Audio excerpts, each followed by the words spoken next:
Kurukshetra seat से उम्मीदवार की घोषणा कर दी है। रॉबे चौटाला कुरुक्षेत्र से लोकसभा का चुनाव लड़ेंगे, इनेलो की ओर से घोषणा कर दी गई है और इनेलो ने कुरुक्षेत्र सीट से उम्मीदवार उतारा है। ये बड़ी खबर आपको बता रहे हैं। रॉबे चौटाला कुरुक्षेत्र से लोकसभा का चुनाव लड़ेंगे।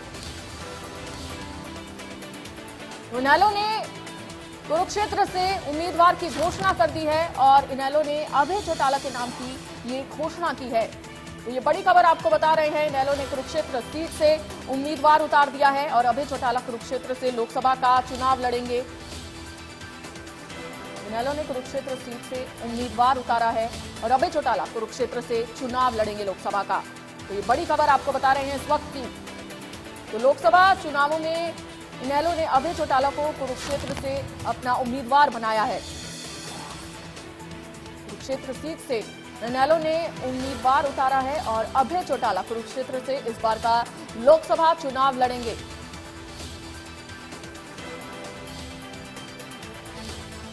तो ये बड़ी खबर आपको बता रहे हैं इस वक्त की। इनेलो ने अभय चौटाला के नाम की घोषणा की है और कुरुक्षेत्र सीट से अभय चौटाला को इनेलो ने अपना उम्मीदवार बनाया है।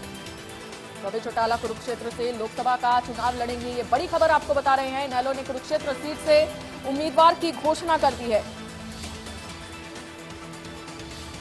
तो अभय चौटाला कुरुक्षेत्र से लोकसभा का चुनाव लड़ेंगे और अभय चौटाला के नाम की घोषणा इनेलो की ओर से की गई है। कुरुक्षेत्र सीट से इस बार का लोकसभा चुनाव अभय चौटाला लड़ते नजर आएंगे। तो इनेलो ने अभय चौटाला के नाम की घोषणा की है।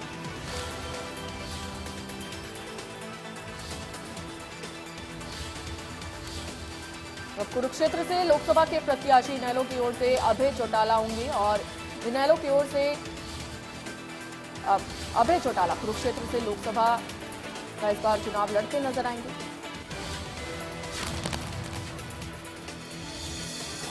इनेलो ने कुरुक्षेत्र सीट से अपने उम्मीदवार की घोषणा कर दी है। इनेलो के राष्ट्रीय प्रधान महासचिव है अभय चौटाला और इस बार कुरुक्षेत्र सीट से इनेलो ने अभय चौटाला को लोकसभा चुनाव के लिए उम्मीदवार बनाया है।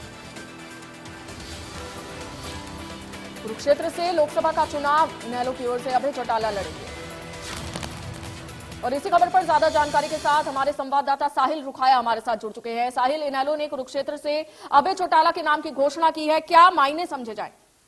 बिल्कुल, अभय सिंह चौटाला जो है वो इनेलो के कुरुक्षेत्र से लोकसभा के उम्मीदवार होंगे। बाकायदा वहाँ जो है एक प्रेस कॉन्फ्रेंस के अंदर जानकारी जो है वो दी गई है। इनेलो के उपाध्यक्ष प्रकाश भारती की ओर से अभय सिंह चौटाला के नाम का अनाउंस जो है वो किया गया है। तो ऐसे में अब जिस तरीके से अब अभय सिंह चौटाला जो है वो लोकसभा के चुनाव में उतरेंगे, कयास पहले यही लगाए जा रहे थे कि अभय सिंह चौटाला के बेटे अर्जुन सिंह चौटाला जो है वो कुरुक्षेत्र से उम्मीदवार हो सकते हैं। तो अभय सिंह चौटाला जो है अब कुरुक्षेत्र से इनेलो के उम्मीदवार होंगे। दूसरी तरफ इंडिया अलायंस के जो उम्मीदवार हैं वो सुशील गुप्ता होंगे। लेकिन तीसरा कैंडिडेट बीजेपी का कौन होता है ये भी देखने वाली बात होगी। उसके बाद कहीं ना कहीं मामला जो चुनाव जो है वो दिलचस्प जो है वो हो सकता है। तो ऐसे में अब सबकी निगाहें जो है वो बीजेपी के कैंडिडेट पर टिकी हुई है। बीजेपी किसको उम्मीदवार जो है वो कुरुक्षेत्र से बनाती है, लेकिन फिलहाल जो है अभय सिंह चौटाला जो है वो इनेलो के उम्मीदवार जो है वो होंगे। तो कार्यकर्ताओं से राय जानकर उसके बाद ये फैसला जो है इनेलो की जो इनेलो पार्टी है उनकी तरफ से लिया गया है। तो अब जो है चुनाव आज जिस तरीके से 3 बजे जो है चुनाव आयोग की ओर से प्रेस कॉन्फ्रेंस की जाएगी और उसके बाद आचार संहिता लग जाएगी। तो ऐसे में तमाम राजनीतिक पार्टियों की ओर से तैयारियां जो है वो पूरी कर ली गई है। जी साहिल, अगर कुरुक्षेत्र सीट की बात करें तो अभय चौटाला की पकड़ किस तरह से है कुरुक्षेत्र सीट पे?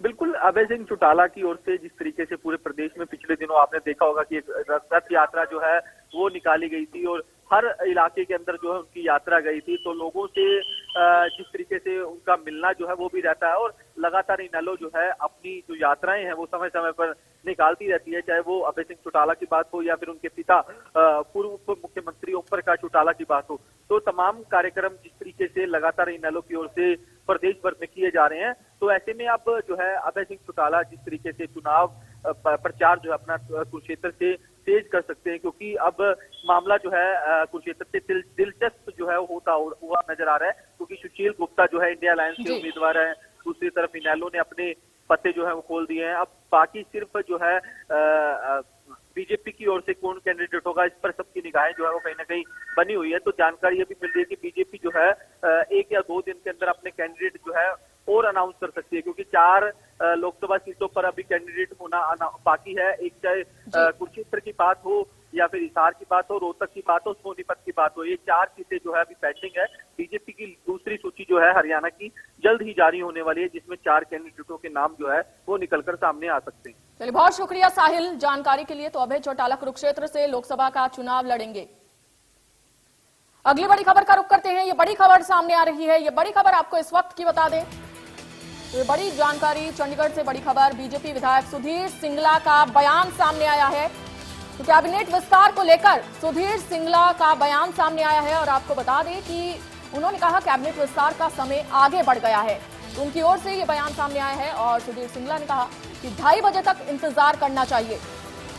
कैबिनेट विस्तार का समय आगे बढ़ गया है, सुधीर सिंगला का ये बयान सामने आया है। गुरुग्राम विधायक सुधीर सिंगला ने राजभवन पर यह बयान दिया है और ये बड़ी खबर बीजेपी विधायक की ओर से बड़ा बयान सामने आया है। कैबिनेट विस्तार को लेकर सुधीर सिंगला के बयान सामने आए हैं और आपको बता दें उन्होंने कहा कि कैबिनेट विस्तार का समय आगे बढ़ गया है।